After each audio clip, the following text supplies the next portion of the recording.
Presidente, secretario, colegas, directores generales, muy buenos días a todas y todos ustedes.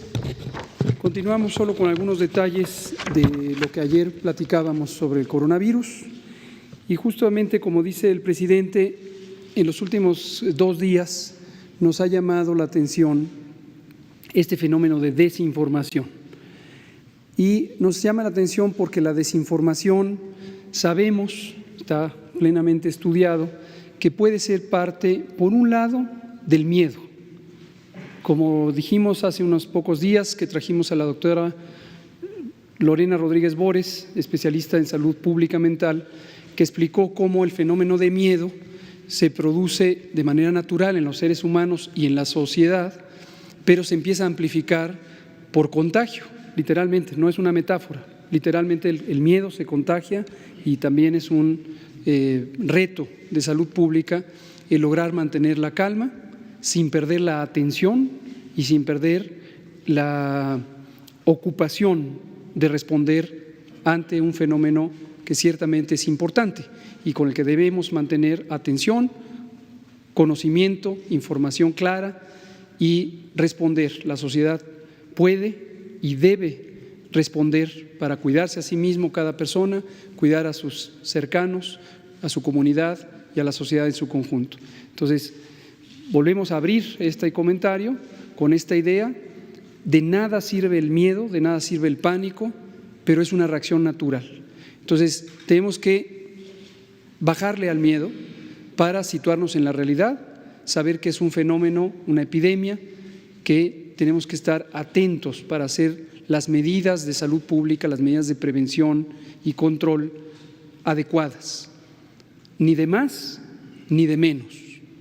Ahora, en este tema del pánico, también lo que notamos en los últimos 2 días, en especial ayer, y es parte de lo que monitorea nuestra unidad de inteligencia epidemiológica, es la propagación de rumores. Y la propagación de rumores es un fenómeno que puede amplificarse por una respuesta social de miedo, pero también puede ser inducido por desinformación dirigida. Y esto lo digo porque a veces es difícil distinguir la legítima preocupación de personas que tienen responsabilidades, por ejemplo, directivos o jefes de instituciones estratégicas, instituciones importantes, por ejemplo, las universidades, las instituciones de educación superior, puede haber un legítimo interés de contribuir a la prevención. Y tenemos expertos en las universidades, colegas muy apreciados por nosotros, que ayer nos estuvieron llamando para decirnos: tenemos la impresión de que no se está haciendo suficiente en diagnóstico, no se está detectando los suficientes casos. Yo quisiera explicar para ellos, aunque ayer lo hablamos, pero también para todos ustedes y para la ciudadanía, cuáles son los elementos técnicos de la vigilancia que nos permiten decir con razonable certidumbre y confianza que sí estamos monitoreando por 6 mecanismos diferentes la distribución del virus. Y también disipar una idea que ayer se estuvo propagando, de hecho desde anteayer, y nos llamó la atención que se estuvo propagando no solo en México, sino en otros países, concretamente en Estados Unidos, en grandes cadenas de noticias, la idea de que México oculta los casos o miente o no se está dando cuenta y tiene 12 casos, hoy ya vamos a informar que 15, y en cambio Estados Unidos hasta ayer tenía 696 casos. Vamos a explicar en términos técnicos cómo debe interpretarse esto y cuál es la razón. Y la razón no es ningún misterio, lo van a ver incluso gráficamente. Ahora, entre esta lista de desinformación, para que vean ustedes el tipo de desinformación, cómo no es casual, insisto en distinguir la legítima inquietud que surge del miedo con buena intención, pero la desinformación que no es accidental. Ayer detectamos 2 oficios apócrifos que se les atribuían a los gobernadores de Aguascalientes y de Quintana Roo, y que en uno decía que se iban a cancelar distintas actividades, en particular la Feria de San Marcos, en el caso de Aguascalientes, falso, el gobernador ratificó que era falsa la información. Y en Quintana Roo, que decía que el gobernador Carlos Joaquín llamaba al cierre de escuelas en el municipio de Benito Juárez. Falso también. También tuvimos saturación de nuestro servicio de atención telefónica, el número 800, y esto fue derivado de que circuló prolíficamente en las redes sociales una falsa nota atribuida a la Dirección General de Epidemiología que llamaba a las personas a que solamente llamaran al teléfono y esperaran que fuera alguien a tomarles una muestra para diagnóstico. Falso. Esta información, que originalmente la habíamos publicado 2 meses atrás para una situación muy específica de los viajeros que venían de China, cuando eran muy poquitos casos en el mundo, después se distorsionó y se hizo masiva con esta idea falsa de que va a ir personas a tomar muestras a domicilio. Y saturaron nuestra línea telefónica, pero después circularon efectivamente videos, me parece que es un senador, creo que de Nuevo León o algo así, que diciendo cosas que son completamente falsas, absolutamente falsas, horas más tarde, en sus redes sociales, criticaba el hecho de que estaba saturado el número y que no se hacían suficientes pruebas. Es decir, la idea de hacer pruebas, la idea de que no hay una respuesta adecuada y las falsedades. Otra cosa que creo que es desafortunada, esto lo digo con absoluto respeto al poder legislativo, ambas cámaras han hecho sendos pronunciamientos, en el caso de los diputados de manera formal por parte de la Junta de Coordinación Política, en donde exhortan a la Secretaría de Salud y al Consejo de Salubridad General, uno, a declarar el estado de emergencia. Hemos explicado múltiples veces por qué no hay criterios para declarar el estado de emergencia sanitaria, pero además le exhortan o nos exhortan en la Secretaría de Salud a hacer exactamente lo que venimos haciendo desde el 3 de enero. Insisto en expresar mi respeto a los y las legisladores y a este poder de la Unión, pero afortunadamente lo que piden que hagamos, ya se ha venido haciendo. Entonces la respuesta va a ser muy simple, es lo que hemos venido haciendo. Y por último destaco 2 cosas. Una, estas oleadas de miedo también afectan a los altos dirigentes políticos y pueden llevar a una situación no adecuada de cancelaciones anticipadas de eventos. Hemos dicho desde el inicio que en el plan técnico de respuesta tenemos contempladas las posibles posposiciones, reducciones o cancelaciones de eventos, pero no es saludable que eso se haga sin una base técnica, porque entonces empiezan a proliferar las cancelaciones y las repercusiones no son solo las económicas y sociales que derivan de eso, sino que desgastan las intervenciones de salud pública encaminadas al distanciamiento social. Si estas intervenciones se hacen demasiado pronto, lo único que ocurre es que se aplican cuando no sirve y cuando hay que aplicarlas ya hay un desgaste económico y social que hace que no se puedan aplicar. Entonces hacemos un llamado a la calma en ese sentido, reiteramos, insistimos en que tenemos perfectamente identificado el plan técnico de que podría ser útil hacer restricciones de eventos públicos, pero no hay que hacerlo de manera desordenada y sin que esté acoplado a la realidad epidemiológica. Tiene que hacerse cuando es adecuado. Y por eso es importante mantener el orden, la calma, la disciplina institucional y la comunicación. Y lo otro es el contexto internacional. Estados Unidos, como conocemos, hace 48 horas decretó una ampliación de lo que ya había establecido desde febrero, que es la restricción de la entrada de viajeros internacionales provenientes de sitios donde hay transmisión. Originalmente lo hizo a inicio de febrero para el caso de China y hace un par de días lo amplió a los países europeos, excepto el Reino Unido. Un poco difícil de visualizar cuál podría ser la mecánica, en el sentido que el Reino Unido tiene una transmisión semejante a la de los otros países europeos. Pero más allá de eso, llama la atención que estas medidas extremas no son necesariamente las que se usan en varios países del mundo. Destaco Canadá, vecino de la región y vecino directo de Estados Unidos, país donde también hay una fluida relación económica y social, Canadá no está usando este tipo de medidas, como México tampoco está usando este tipo de medidas.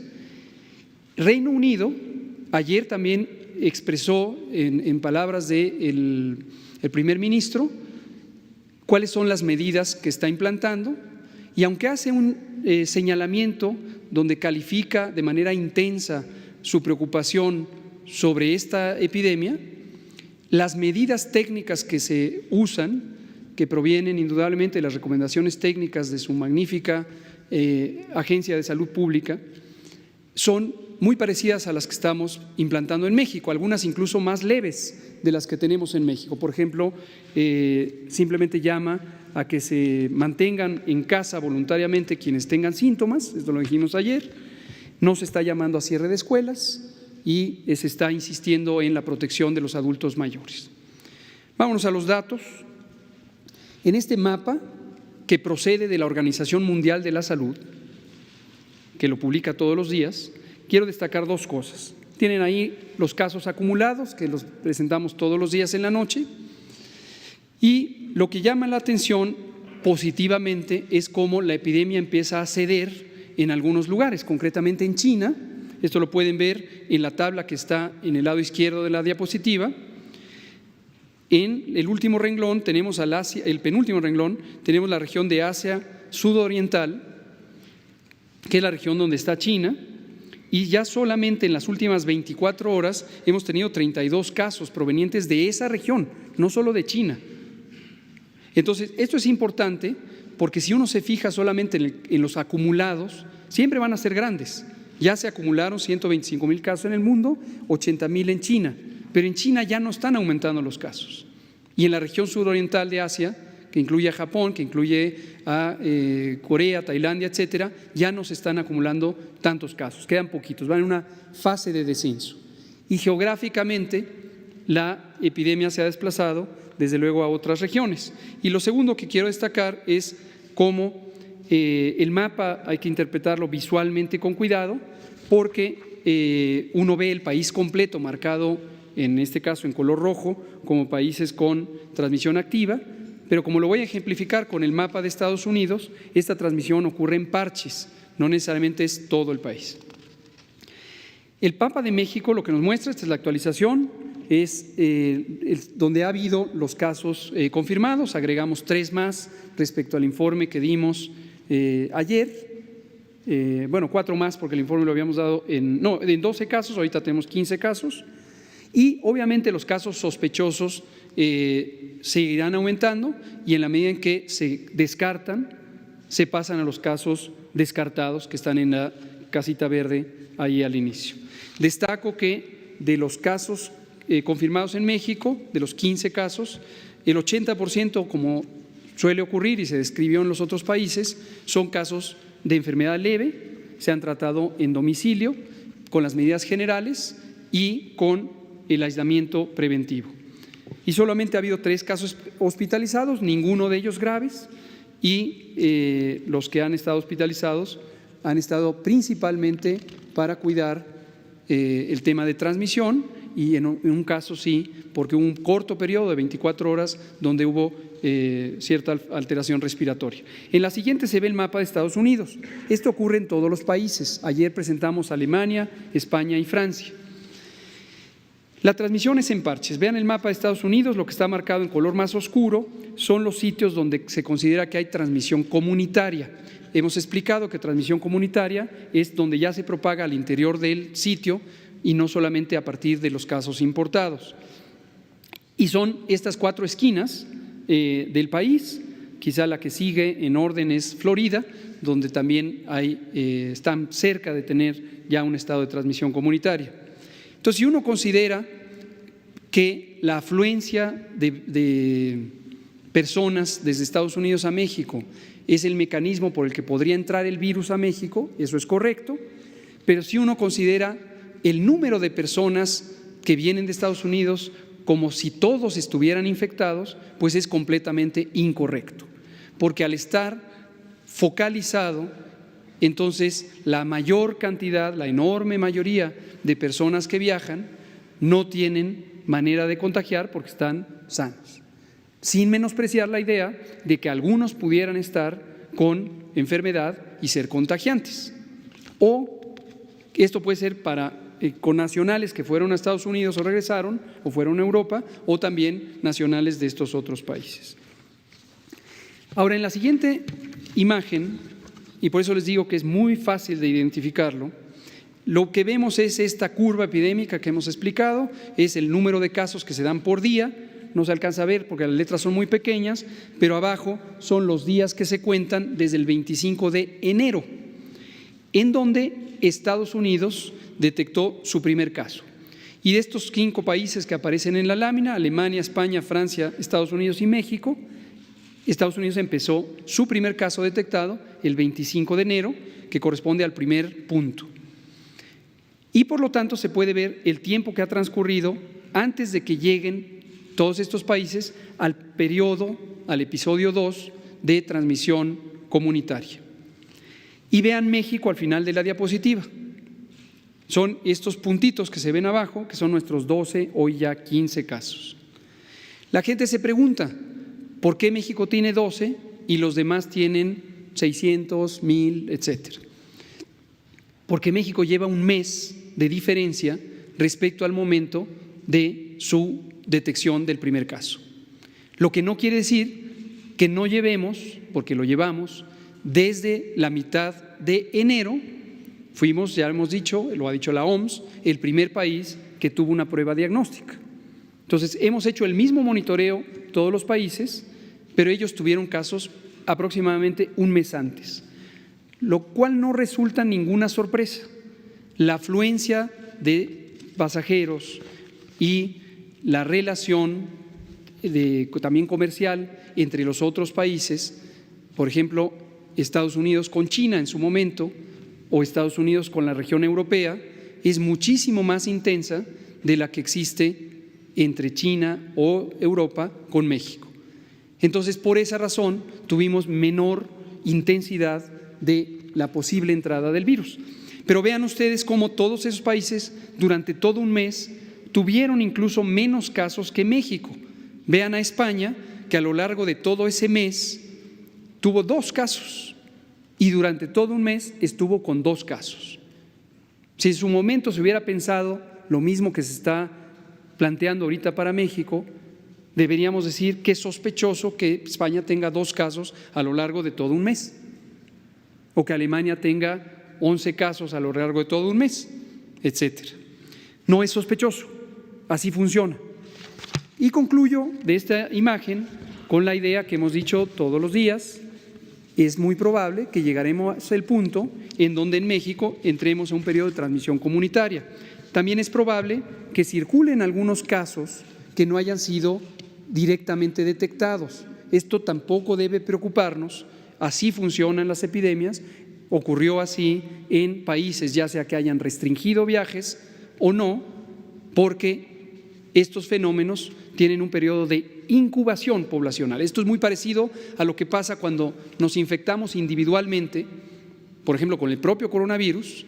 Cuando entra el coronavirus a nuestro cuerpo, no podemos detectarlo porque no tenemos síntoma alguno. Y si hiciéramos pruebas en la garganta todos los días, hasta que encontramos el primer día en que hay virus, también pasarían 7 a 14 días antes de que presentemos los síntomas.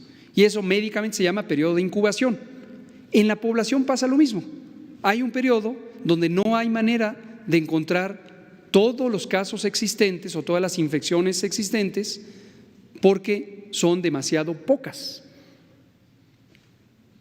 Pero hay un momento en donde ya hay suficientes como para empezar la transmisión. Así funciona y lo que hay que hacer, y así lo hemos hecho, así lo hace Canadá, así lo está haciendo el Reino Unido, así lo hace la gran mayoría de los países, es estar preparados para responder apropiadamente en identificar los casos, diagnosticarlos, aislarlos preventivamente y estudiar a los contactos.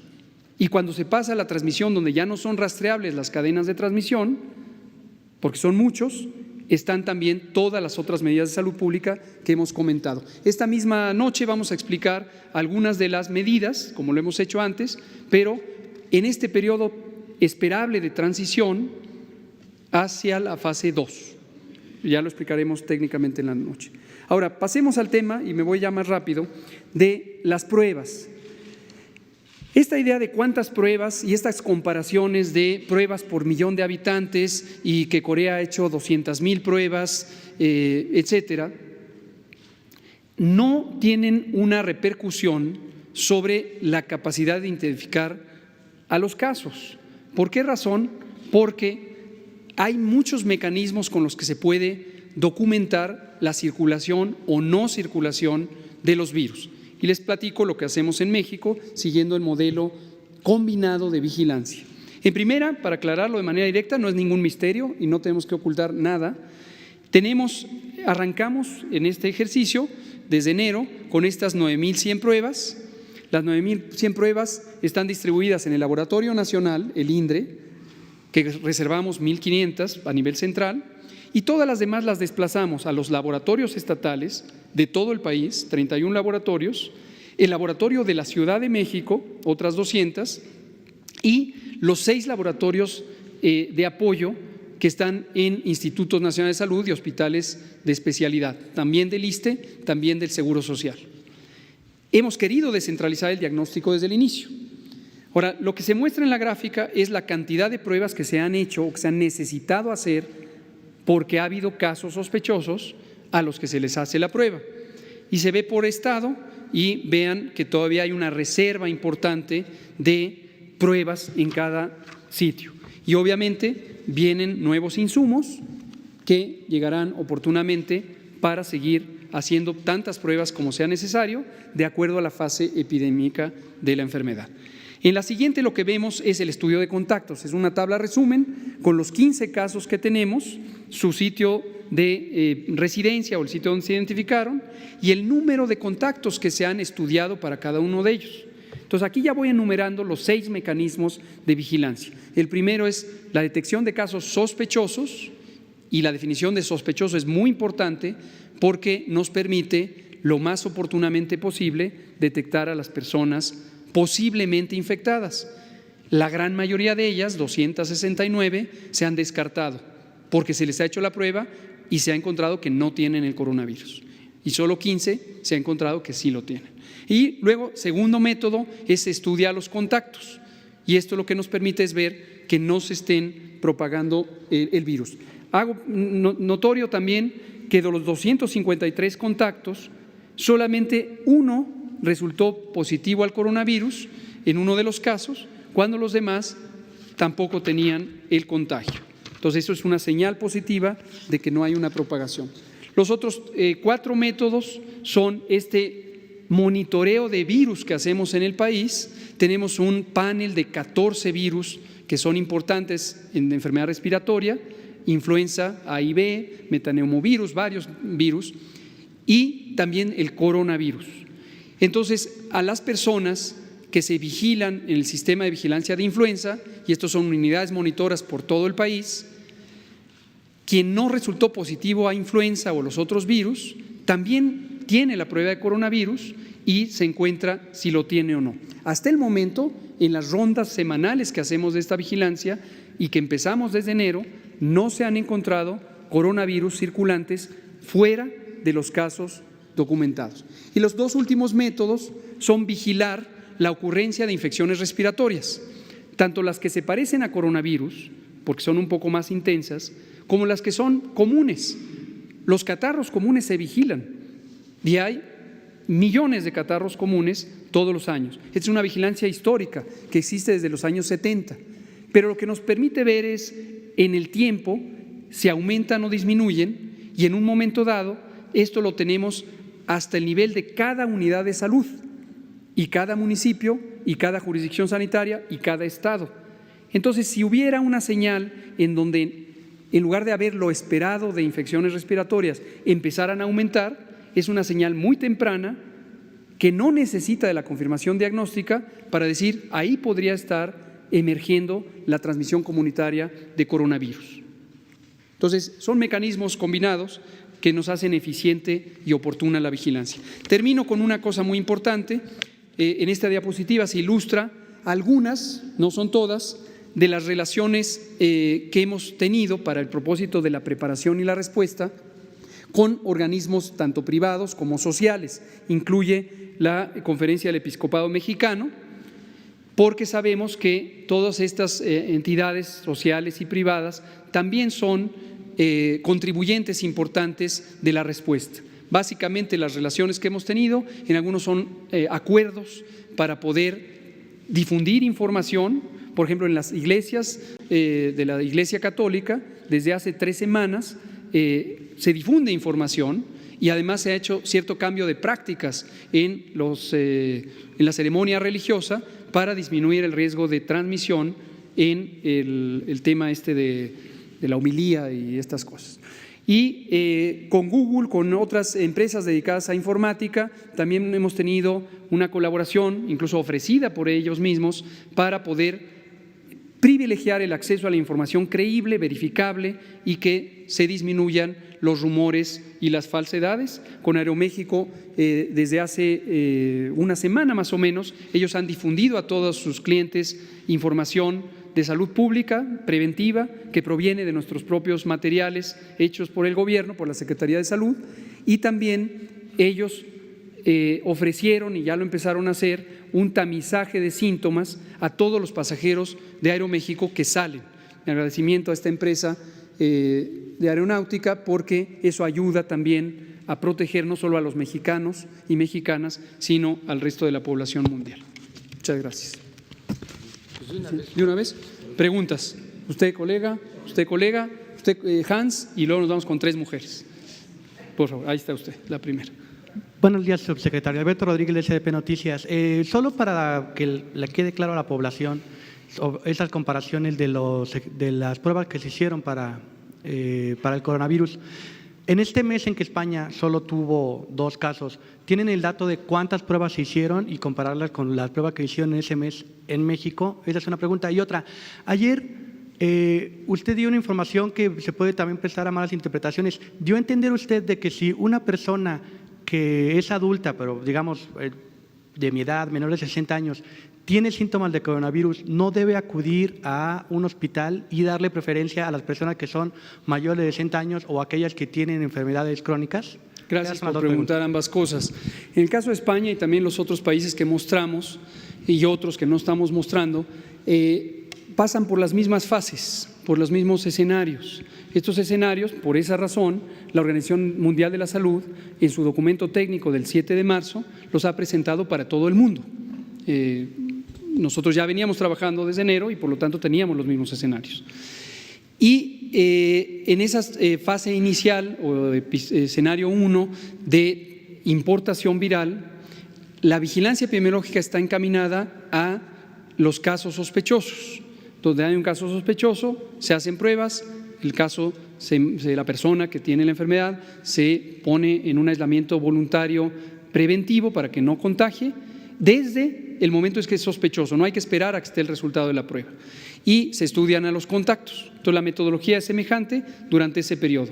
Cuando se cambia de fase o de escenario y se entra al escenario de transmisión comunitaria, los métodos de vigilancia cambian necesariamente porque el fenómeno empieza a ser más y más grande. Hay ya cientos de casos, como hemos dicho, habrá en su momento en México, y esto lo que lleva es a que ya no es útil para la salud pública el estar identificando cada uno de los casos, porque las medidas de prevención y control son colectivas. Ya no son solamente el aislar caso por caso, ya no es posible aislar caso por caso, pero ya lo que se tiene es una recomendación general de autoaislamiento. Es exactamente lo que anunció Reino Unido ayer en voz de su primer ministro, y con la instrucción de quien tenga síntomas, quédese en casa. Esto me lleva a la segunda pregunta, pero ya es una medida colectiva. Lo podemos conseguir, no tengo el dato puntual, pero sabiendo que usaron el mismo método que hemos estado usando en México en el episodio 1, seguramente es algún número pequeño de casos, porque la vigilancia estaba orientada a los casos sospechosos, ¿no? Sobre la segunda cosa, es muy importante. De esta falsedad y distorsión que se hizo del comunicado de nuestra unidad de inteligencia, vamos a aclarar. Sí es correcto que recomendamos que las personas que tengan síntomas respiratorios, síntomas de una infección respiratoria, fiebre, dolor de garganta, tos, estornudos, moqueo, fatiga, dolor de cabeza, si no tienen un antecedente de viaje a los sitios donde hay transmisión activa, si no tienen un conocimiento de que estuvieron en contacto con una persona viajera de esos sitios, que a veces no es la persona mexicana que fue afuera, sino vino el pariente. Si no tienen ese conocimiento y no tienen las condiciones de riesgo para complicarse, mayores de edad, mayores de 60 años, menores de 5 años, mujeres embarazadas o enfermedades crónicas que deprimen el sistema inmune, y eso incluye la enfermedad pulmonar, la enfermedad cardíaca y la diabetes. Si no están en esa situación, mejor que se queden en casa, porque lo más probable es que no se trate de coronavirus, y aun cuando se tratara de coronavirus, lo más probable es que va a ser el 80% de personas que no van a tener complicación alguna. Ahora, quien sí tiene mayor de edad, mayor de 60, menor de 5, mujer embarazada o enfermedades crónicas, tenga la precaución, y destacamos a los adultos mayores, tenga la precaución de tempranamente acudir a las unidades de salud. ¿Por qué es importante esto? Porque así se le da prioridad a quien tiene mayor riesgo, no se obstaculiza la atención de esas personas por otras personas que, aunque obviamente tienen derecho a la atención de la salud, médicamente no es indispensable que sean valorados. Segundo, importantísimo, no contribuyen a la transmisión. Una persona, vamos a decir el ejemplo, una persona que no viajó, no vino un pariente de fuera, tiene síntomas, pero no se percató que se contagió por alguien que no conoce, en la vía pública, en el transporte. Y vamos a suponer que sí tuviera coronavirus, pero no tiene riesgo de complicarse. La enfermedad va a durar 7 días, se va a recuperar y va a quedar inmune. Pero si fuera al hospital o a la unidad de salud, al servicio de urgencias, mientras estaba contagiante, el propio hospital va a ser una fuente de contagios. Entonces, al hacer esta medida de que si no se tiene riesgo de complicaciones, porque no se tienen estas características, entonces la persona contribuye a la salud de toda la población, ¿sí? Pongo el ejemplo específico del INER, nuestro muy querido y respetado Instituto Nacional de Enfermedades Respiratorias.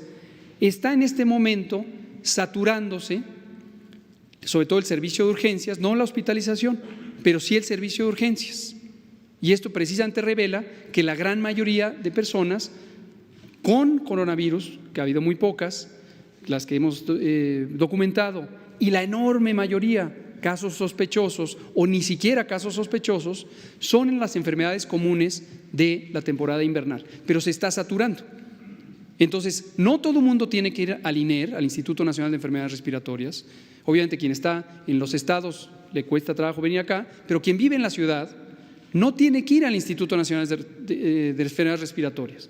Puede ir a cualquier unidad de salud, donde el personal competente va a identificar si hay riesgo y le dará las recomendaciones, si no hay riesgo de complicación y le dará las recomendaciones. ¿De acuerdo? Vamos a tener al compañero, a Hans de este lado y luego tres mujeres. Y luego ya. Gracias, doctor Arturo Páramo, Grupo Imagen, sí. Señor presidente, funcionarios, compañeros. Dos cosas. Ayer hubo varios anuncios de parte de instituciones educativas, sí, y también, como usted comentaba, de las dos cámaras. En esos casos se comenzó ya a restringir actividades presenciales, congregaciones de gente.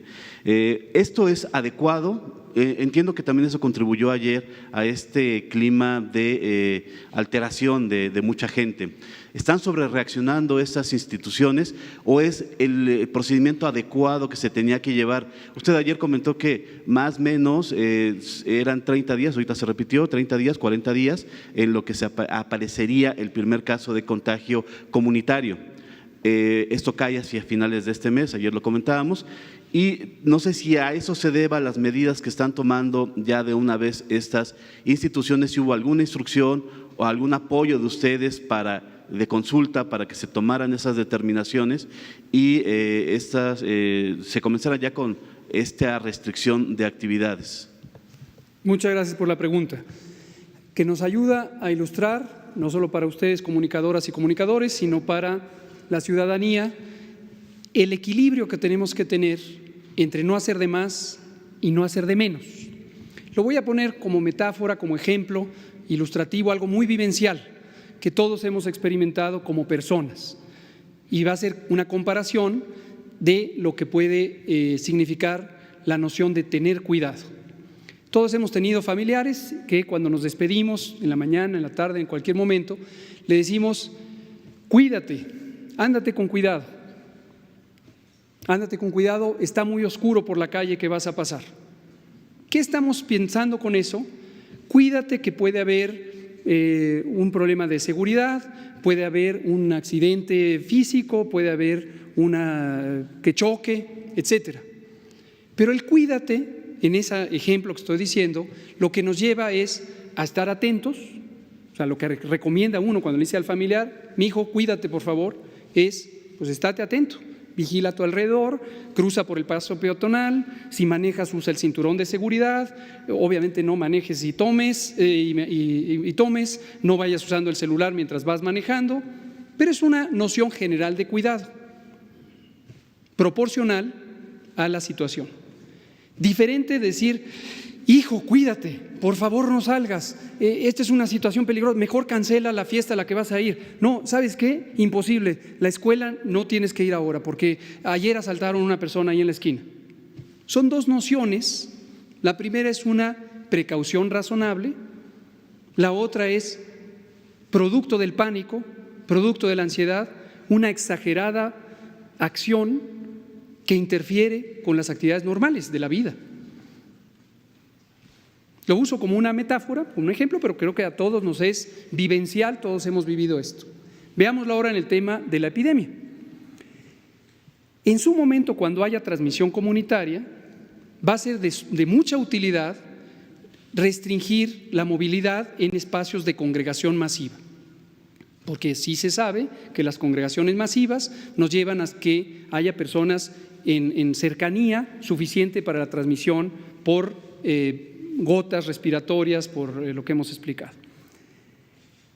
Si esas medidas se hacen demasiado temprano, como lo dije al inicio, la medida se desgasta. ¿Qué quiere decir que se desgasta?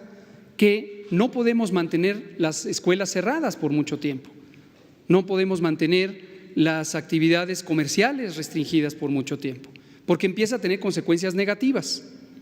Si lo empezamos desde un momento donde el virus es muy escaso en la población, porque hay muy poquitas personas, incluyendo las que están identificadas, las 15, y las posibles personas que pudieran no estar identificadas y que estuvieran transmitiendo, pero son muy poquitas. Entonces, si restringimos, lo que va a ocurrir es que el efecto de la intervención de no se junten realmente no tiene mucha utilidad. Y en cambio, como ya lo hicimos desde temprano, el sistema educativo, económico, está en una situación de presión porque empieza a tener interrupción de las funciones para las que está hecho, y cuando venga la transmisión comunitaria ya no se puede sostener, porque entonces ya hay riesgo de que se cancele el ciclo escolar o de que haya pérdidas económicas muy lamentables, no solo los grandes dineros, en la comunidad, la señora de la fonda, el carpintero, esas son personas de carne y hueso que son afectadas económicamente en sus ingresos, ¿no? Los niños que se quedaran en un momento dado en la escuela, pues ¿qué van a hacer los papás? Mamá y papá no van a poder ir al trabajo, etcétera, ¿no? Entonces, refiriéndome a la pregunta específica, ayer efectivamente el Tecnológico de Monterrey, institución privada, y la Universidad Nacional tomaron 2 acciones, son distintas. En el caso del Tecnológico de Monterrey, anticipó la salida, el término del ciclo escolar. En el caso de la Universidad Nacional, consideraron una pequeña anticipación del ciclo escolar, del término del inicio de las vacaciones, pues, y la suspensión de aquellas actividades no críticas, seminarios y eventos culturales, etcétera, que se pueden posponer. Entonces, lo que hicieron es pospongámoslo para después. Por cierto, la Suprema Corte de Justicia de la Nación, la semana pasada, anunció una medida semejante. Tuvimos la ocasión de hablar con el ministro presidente de la Suprema Corte, el ministro Arturo Saldívar, a quien agradezco además su total apertura, confianza en las autoridades sanitarias del Poder Ejecutivo, y lo que externó es: estamos simplemente donde son actividades no esenciales, que son igual actividades de divulgación, seminarios, etcétera, y que podemos hacerlos por otro mecanismo, por videoconferencia, pues si decidimos, mejor los pasamos a videoconferencia. Entonces, en resumen, ¿son medidas posiblemente útiles? Sí. ¿Son indispensables en este momento? No. Si no afectan a la funcionalidad de las instituciones o a la economía o a la sociedad, bueno, que se hagan. Es un cuídate, mijo, y no es un deja de hacer cosas porque algo te va a pasar. ¿De acuerdo? Y respecto a esto mismo, pero también con respecto a lo que inició usted en su exposición, ¿de qué manera las autoridades de salud estarán contrarrestando toda esta desinformación, información de mala fe que se está gestando en las benditas redes sociales? Sí. Porque entiendo que ustedes tienen sus canales de información a través de Facebook, de Twitter, cuentas oficiales en donde dan a conocer la información que aquí se da, pero la potencia que tienen las redes creo que está, bueno, más bien no sé si ustedes consideran si está rebasada por estos rumores que se dan. También la potencia de esta conferencia de prensa sirve de mucho, pero ¿de qué manera se va a contrarrestar a través de esta unidad de inteligencia toda esta desinformación que se ha estado generando en los últimos días? ¿Cómo no? Tenemos varios mecanismos. Uno que anuncio ya desde ahorita, y agradezco aquí al vocero de Presidencia y director general de Comunicación Social, Jesús Ramírez Cuevas, vamos a tener ya un repertorio de spots, de mensajes directos a la sociedad, directos a la comunidad, en audio y en video, y esto nos va a ayudar, porque va a haber información creíble, documentada, que está encaminada a proteger a la población. Agradezco también a Gerardo Villamil, director del sistema de radiodifusión, del sistema público de radiodifusión, que nos va a alojar estos materiales, y también nos ha dado espacio en entrevistas que hacemos los distintos funcionarios en este sistema público de radiodifusión. Incluye también las estaciones de radio, por ejemplo, de instituciones públicas como Radio Educación, etcétera. Entonces, lo que vamos a hacer es un poco más activos en posicionar los mensajes. Otro mecanismo es cuando vemos que hay una comunidad con una preocupación legítima, como es este ejemplo que pongo de la Universidad Nacional Autónoma de México. El doctor Samuel Ponce de León, director del Programa Universitario de Investigación en Salud, coordina un grupo interno de la universidad, un cuerpo asesor sobre el tema. Él es un experto en infectología y en epidemiología, y entonces tuvimos ayer en la noche un diálogo sobre sus preocupaciones. Le dije, estas preocupaciones técnicas son las mismas que nosotros tenemos, estamos ocupados en ello. Estas otras, y le dije, mira, esto viene de una campaña de desinformación por esto y esto y esto otro. Entonces también hay un asunto de vinculación. La última, que pedimos su ayuda y apelamos a la ética informativa que obviamente ustedes tienen como reporteros, pero por extensión pedimos la ética informativa de los que deciden las políticas editoriales de los distintos medios privados. Es de extraordinaria ayuda cuando hay una actitud generosa de responsabilidad. Y aquí quiero reconocer de manera pública a dos medios. Uno es Reforma, el periódico Reforma.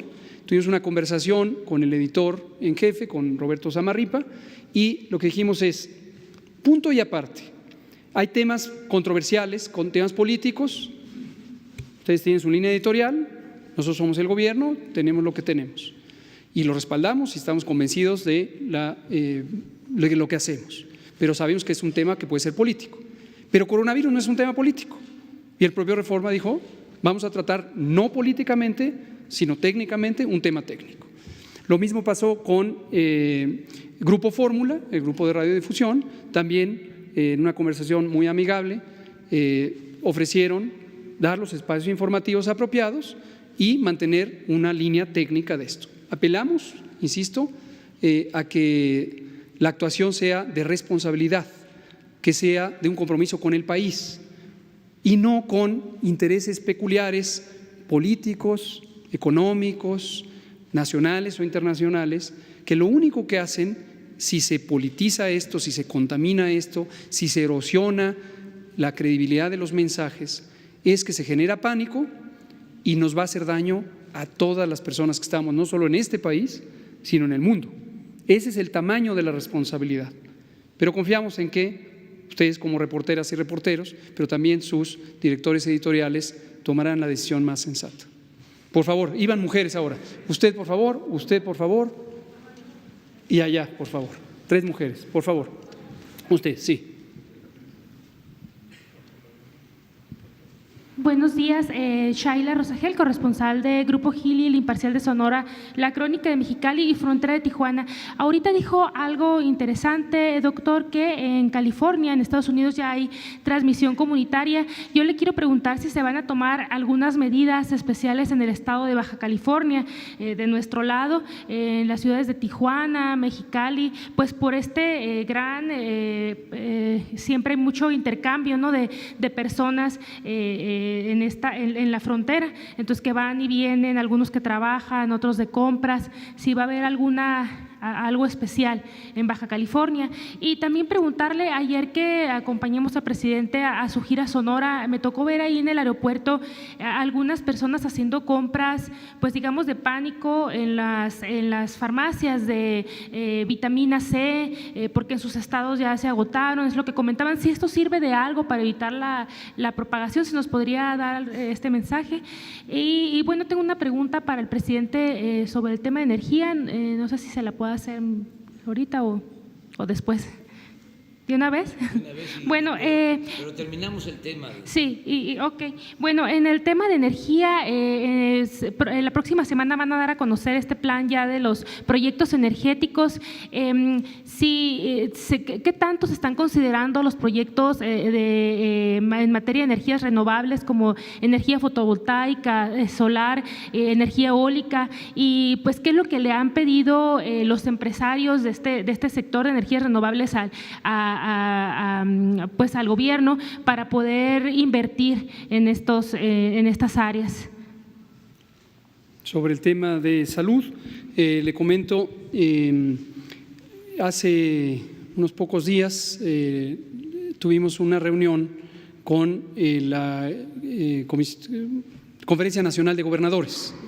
El gobernador de Baja California Sur, Carlos Mendoza Davis, quien es el presidente de la CONAGO, propició esta reunión en un acuerdo con el secretario de Salud, el doctor Jorge Alcocer, y la colaboración del IMSS, del maestro Zoe Robledo. Y tuvimos la reunión, fue muy productiva porque lo que nos permitió es que las autoridades estatales, que a su vez son autoridades sanitarias reconocidas por la Ley General de Salud, tuvieran información de primera mano, resolvieran dudas. Fue una reunión muy productiva en donde se habló de manera técnica sobre esta situación. Y la semana siguiente, el doctor Alcocer, quien es además de secretario, el presidente del Consejo Nacional de Salud, convocó al Consejo Nacional de Salud en su reunión ordinaria, no fue ninguna cosa extraordinaria, ya tocaba y se convocó. Y entonces hemos estado con estas conversaciones con los 32 estados de la República a través de sus gobernadores y gobernadoras y también de sus secretarias y secretarios de salud.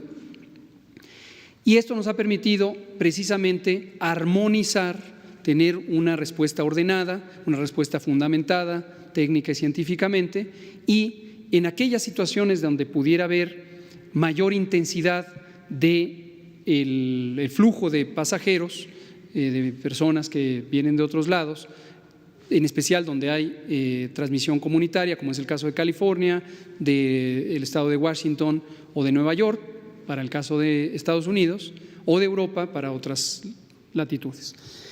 Esto incluye, por ejemplo, Quintana Roo, con su aeropuerto internacional, incluye sus puertos marítimos.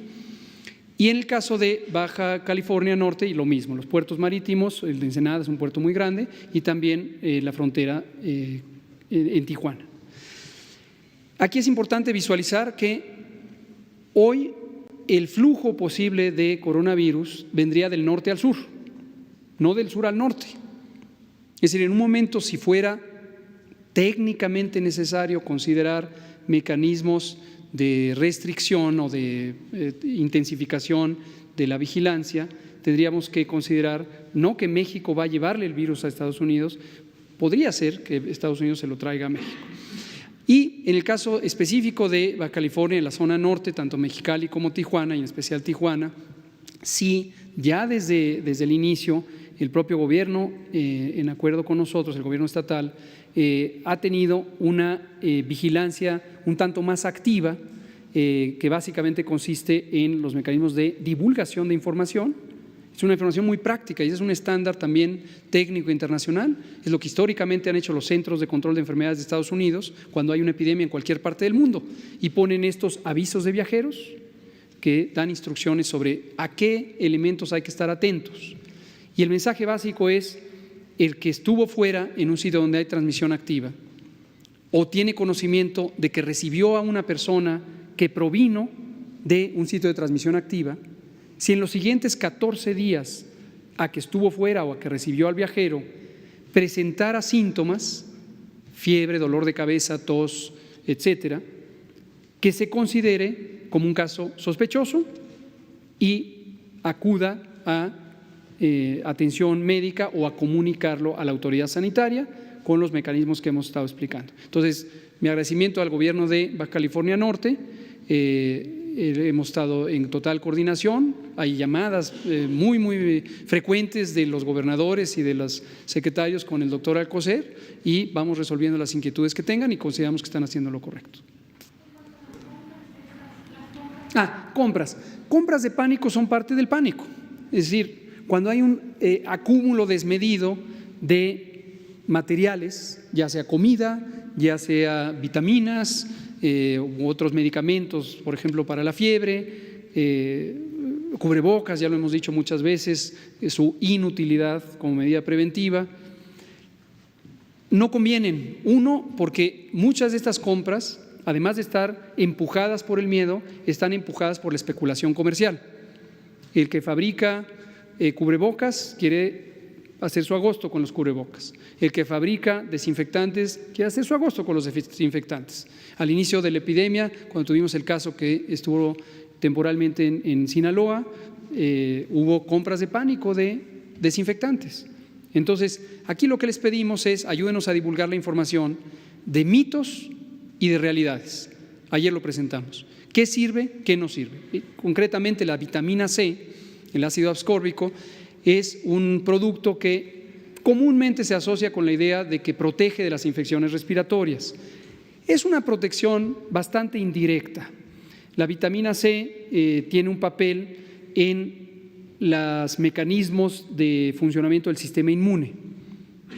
Es una cofactor, se llama médicamente, es una sustancia que ayuda a que funcione bien el sistema inmune.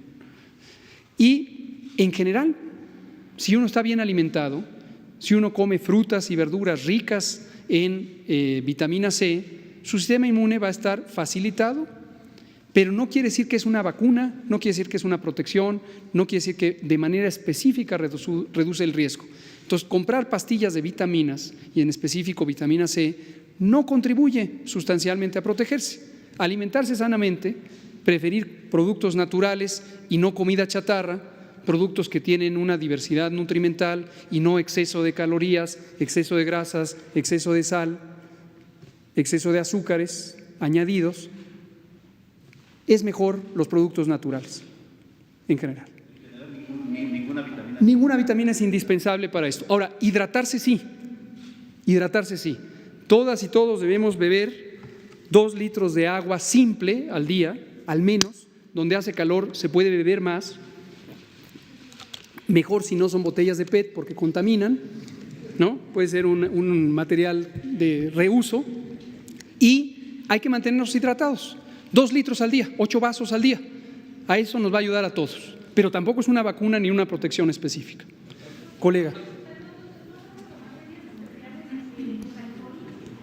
Como le digo, desde el inicio, Baja California ha tenido, no le llamemos medidas especiales porque no son específicas, pero anticipó una vigilancia más intensa de sus vuelos internacionales y también en la parte de la frontera común México-Estados Unidos. Hoy en la tarde precisamente anunciaremos en esta transición entre el episodio 1 y el episodio 2 cómo vamos a empezar a incrementar algunas de las medidas, y la frontera norte definitivamente va a ser uno de los de atención especial. Subsecretario, por favor. Buenos días. Rocío Jardines, Teleurban y W Radio.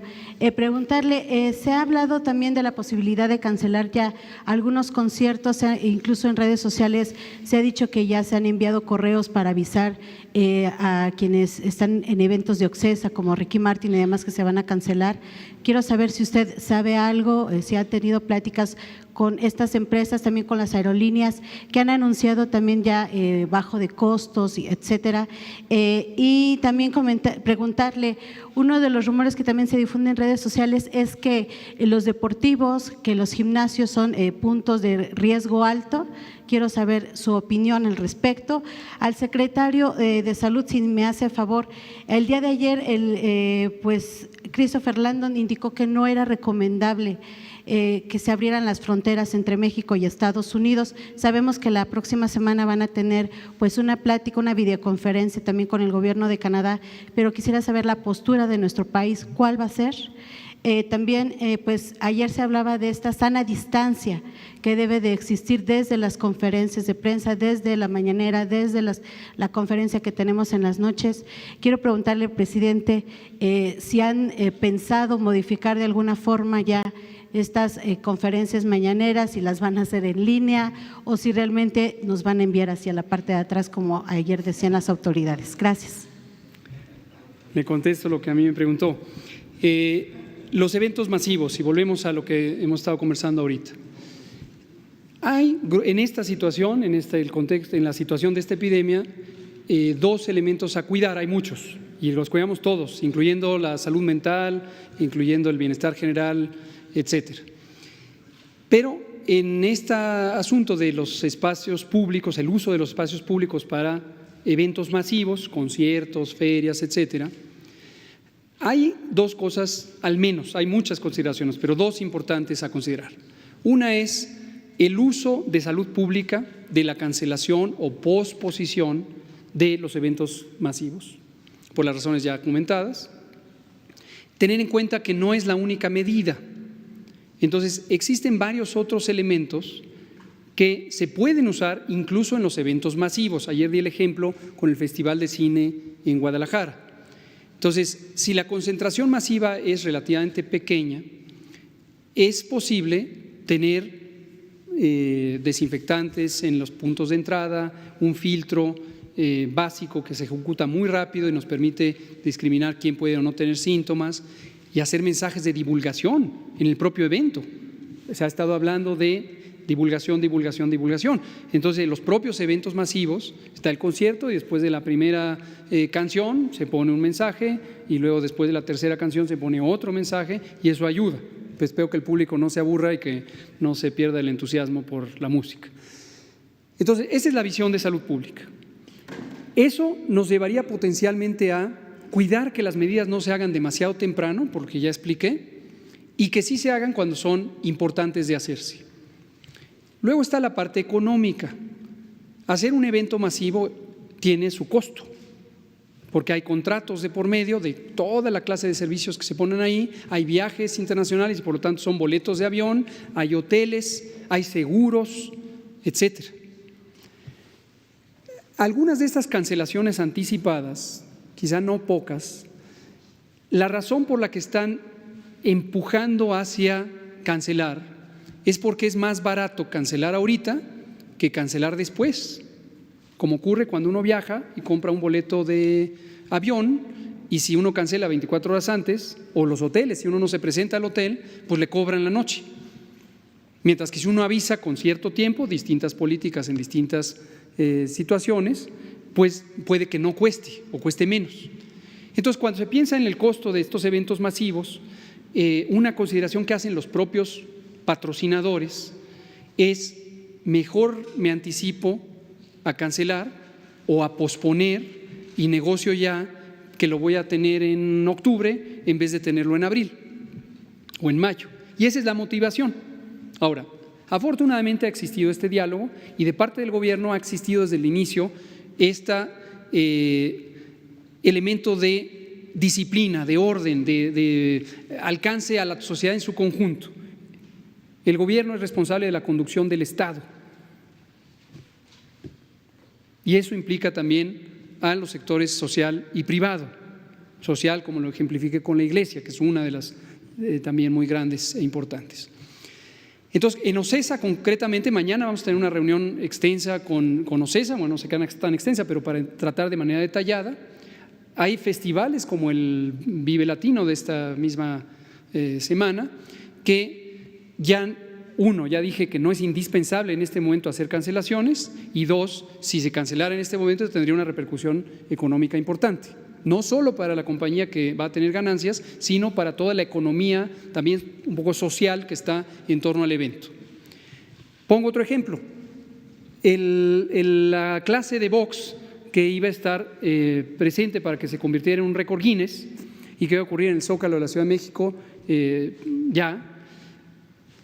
con Miguel Torruco tuvimos una plática muy clara, muy detallada, y lo que identificamos es: no tiene una repercusión seria cancelarlo en este momento, no es indispensable cancelarlo, pero tampoco tiene mayor consecuencia posponerlo, que se posponga, ¿no? Entonces, eso es lo que hemos hecho, el tianguis turístico que ya se comentó, y también lo mismo, Miguel Torruco, el secretario de Turismo, dijo: bueno, estas son las condiciones, había posibilidades de cancelar, se cancela, ¿no?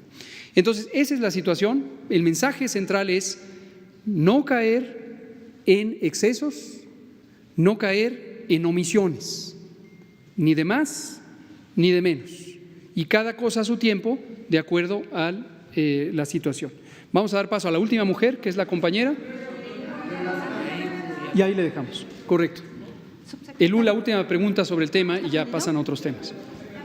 Perdón, no, una mujer, eran 3 hombres y 3 mujeres. Perdón, estaba usted allá. Subsecretario. Ahorita pasan a los otros temas. Subsecretario, ¿me puede especificar? En el caso de las universidades, el llamado es a que continúen con las clases, que no las suspendan, y si también me especifica, no estamos aún en fase 2, por lo tanto no es necesario tomar las medidas en las que usted… Es correcto, usted lo resume de manera correcta. No hemos entrado en la etapa 2 o escenario 2 de transmisión comunitaria. Hemos dicho con absoluta apertura, y lo decimos, todas y todos tenemos que estar atentos porque es muy probable que esté próxima. Así lo hemos dicho desde el principio. Originalmente, si se comporta México como se comportan los demás países, suele pasar un mes entre la detección del primer caso y el inicio de la etapa de transmisión comunitaria, sin que sea obviamente predecible el día específico que suba. Nosotros tuvimos la detección de nuestro primer caso el 27 de febrero, entonces si siguiéramos esta idea general, estaríamos rumbo al final de marzo entrando a el escenario 2. Ahí es donde va a ser más importante tener una limitación selectiva de los eventos de concentración masiva. Hemos puesto el ejemplo, si en un estado tiene transmisión comunitaria, no quiere decir que todo lo demás tiene transmisión comunitaria.